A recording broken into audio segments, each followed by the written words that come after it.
Greetings, greetings, greetings, beautiful people, and good whatever time it is, wherever you are. You know, the road always has a way of calling broken souls to where healing is needed the most. Sometimes it gives you exactly what you're looking for. Sometimes it gives you something entirely different. And often, what stays with you the longest are the conversations you never planned to have. Over the past few months, Nyeri has called us 3 times. Each trip had a different purpose, each one a distinct chapter in this journey of the human spirit. And by the time the road was done with us, it had even more in store, but we'll get there. First, let me take you through how it started. Our first road took us to a sanctuary of words, a coffee and poetry session hosted by the brilliant Emily Wairimu Mwangi, the Travelling Librarian. Now, if you've never been to one of these gatherings, let me paint it for you.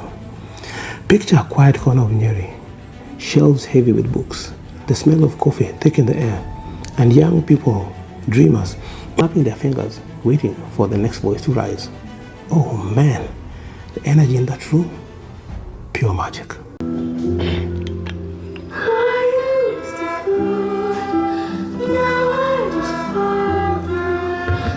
There's something powerful about watching people tell their stories in a room built for exactly that purpose.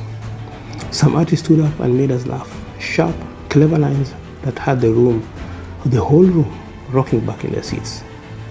Others made us think, the kind of poem that goes quiet in your chest before it reaches your mouth. And some reveal parts of ourselves we often hide from the world. Kwa mnamsho saa 9 asubuhi na mabomu. Usingizi ulipoteanga, sisi silali. Hata nikilala saa 8:30 usiku nitaamka saa 9. Ndio nangoja bomu ilipuke pahali. Even today, it's been 2 years since it happened. But a young woman spoke about anxiety like it was a roommate she never invited. A young man rhymed about his father's silence, and you could feel 40 other people in that room nodding because they knew exactly what he meant, even if they'd never said it out aloud. That's the thing about quiet, spoken word, you know. It gives people permission to say the thing they've been carrying. That day, we had the privilege of reasoning with the youth, sharing a word from the heart, talking about mental health, purpose, and healing. We spoke about broken souls and the journeys many people carry in silence, the ones that don't show up on the outside. Because books aren't just papers, you see. They are maps for navigating the dark spaces of the mind. A good book finds you exactly when you need it, and sometimes it's the only honest conversation a person gets to have that week. We met readers, we sold books, we exchanged numbers, exchanged hugs, exchanged that look people give you when they want to say more, but the room is full and the moment isn't quite private enough yet. And most importantly, we connected with a community willing to listen and willing to be heard back. Doctor! Mimi si monster, mimi doctor. Wait. Mimi si doctor, mimi monster. We left Nyeri that first time lighter than we arrived, but the road wasn't done with us. A few weeks later, the road took us right back to Nyeri. This time though, our destination was the governor's office. Now, if you know the Broken Souls crew, we pride ourselves on timing. We've learned over the years how to read a room, how to read a schedule, how to be exactly where we need to be when the moment calls for it. But this day, for the first time in history, the governor arrived early, and we arrived late. Whew, I won't lie to you, there was a moment of real frustration. We had prepared, we had the books ready, the message rehearsed, the hope that maybe, just maybe, this conversation could move policy, move funding, move something bigger than us. And then we walked into those halls and found out we'd missed our window. But life works in mysterious ways. What could have been a disappointing day became something entirely different, because while plans may fail, conversations often find their own way of arriving exactly when they're needed. Missing that formal appointment opened a different door. As we sat in those corridors, talking with residents and visitors who were also waiting their turn, one story stopped us in our tracks. A mother sitting quietly, the way people sit when they've carried something heavy for a long time, began to share a story, the story of her son. She spoke about depression, The kind that wears a smile in public and only shows itself behind closed doors. She spoke about struggle, about the years of trying to understand a pain that had no clear shape, no obvious cause. Nothing she could point to and say, this is why. And she spoke, finally, about the pain of eventually losing him to suicide. These are the moments when words become inadequate. Moments when all you can do is listen. We didn't have answers for her. We didn't even try to offer any easy ones because there weren't any. What we offered was presence. We sat. We listened. We let her speak as long as she needed to speak, because sometimes that's the whole of what someone needs. Not advice, not fixing, just a witness, just a hearing ear, just a shoulder to cry on, just a pillar to lean on. The reality of mental health is often hidden behind smiles, achievements, and everyday routines. We walk past people every single day carrying what that mother described, and most of the time we never know. Yet stories like hers remind us that behind every statistic, behind every number, in every report about suicide rates and depression and mental illness, there's a family carrying unimaginable grief. Long after the cameras and the conversations are moved on, the bureaucracy can wait. The paperwork, the appointments, the formal meetings, they can wait. But the heart can never wait. Even though we missed the governor that day, we left behind a copy of Broken Souls with a note, hoping it might find its way into his hands, hoping it sparks a fire for mental health advocacy in those high offices, where decisions about funding and policy and public health programs get made by people who may never sit in a corridor and hear a mother's story the way we did. Because sometimes change begins with a conversation, and sometimes it begins with a book waiting to be opened on a desk by someone with the power to do something about what's written inside it.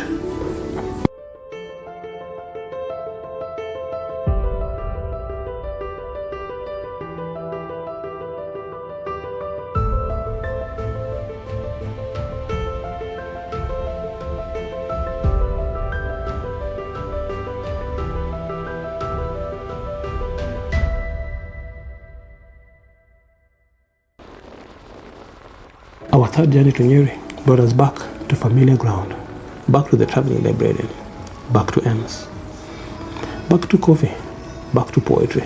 But this time, we decided to change the rhythm entirely. We traded 4 wheels for 2. Together, Dr. Kimani Kamau and a crew of fellow riders, we set out on motorcycles, wind in our faces, the engines humming beneath us, like they had their own stories to tell. There's a different kind of meditation that happens on 2 wheels. In a car, you're sealed off, watching the world go by through glass. On a bike, you are in it. You feel the temperature change as the road climbs. By the time we rolled into Nyeri, dust on our boots, and that particular kind of tire that only comes from a good ride, the poetry was waiting. The music was waiting. The stories were waiting. And once again, Nyeri did not disappoint.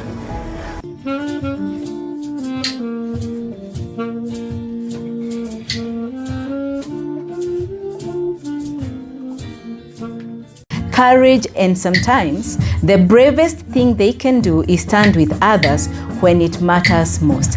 Angalia neighbor yako mwambie you are a hero. And we all know our mothers are heroes. They are not just warriors, they are heroes. Where do I start? Do I start from being a woman first? Because as you've heard Emily say before, the Red Warriors are just the best because they make us they leave us assured that we're gonna give birth someday, right? Stories always start a long time ago, right? Yeah. It goes something like hapo zamani baba sikuwa hivi. Who knows it? Hapo zamani baba sikuwa hivi. Helele mama. More incredible performances, more brilliant young minds standing up with shaking hands and steady voices. An undeniable sense of community in that room, the kind you can't manufacture, the kind that builds Over time, gathering after gathering, poem after poem, we found ourselves once again among people willing to share pieces of their lives with strangers who'd shown up on motorcycles, simply because we'd shown up before and word had gotten round that we would be back. That, to me, is the whole point.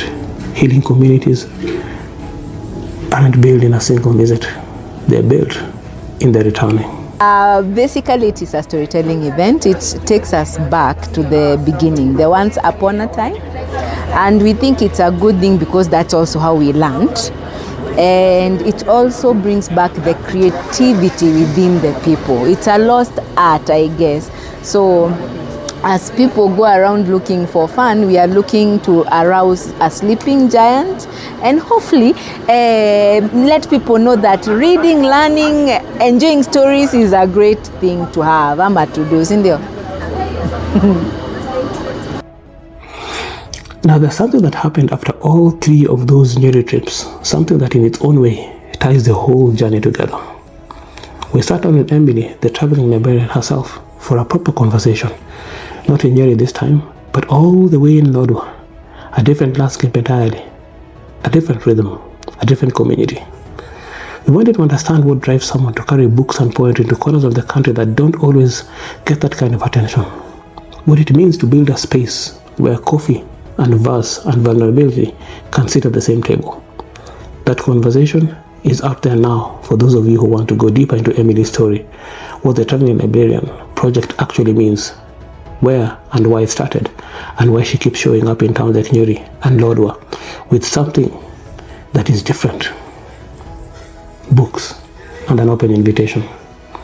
We'll point it to you because a story deserves more than a few lines in ours.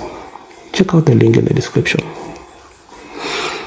3 trips to Nyeri, 1 mission, countless conversations, and 1 reminder, the same one we carry from town to town across this country. Healing often begins when someone feels seen, when someone feels heard, when someone discovers they're not alone. What continues to inspire us about Nyeri is not simply the beauty of the place, though we all know it's beautiful. It is the people, the dreamers, the artists, the readers, the mothers carrying grief they never asked to carry, the young people searching for answers in poems and pages because the answers aren't always available anywhere else. The community is creating spaces against the odds where difficult conversations can actually happen. As Broken Souls continues its journey across Kenya, we carry these stories with us, the laughter from the poetry station, the weight of a mother's loss, the freedom of the open road, the thread that led us all the way to Lodwar, because every town has its voices, every road has its lessons, and every conversation, no matter how small it seems at the moment, has the power to change a life. If you want to keep walking this road with us, please scan the QR code on your screen and follow the journey. Every share, every follow, every read brings us closer to the next person who needs to know they are not alone. Keep walking, keep riding, keep healing. This is Broken Souls, and these are the stories we found in Nyeri. Peace and love, always. Adios.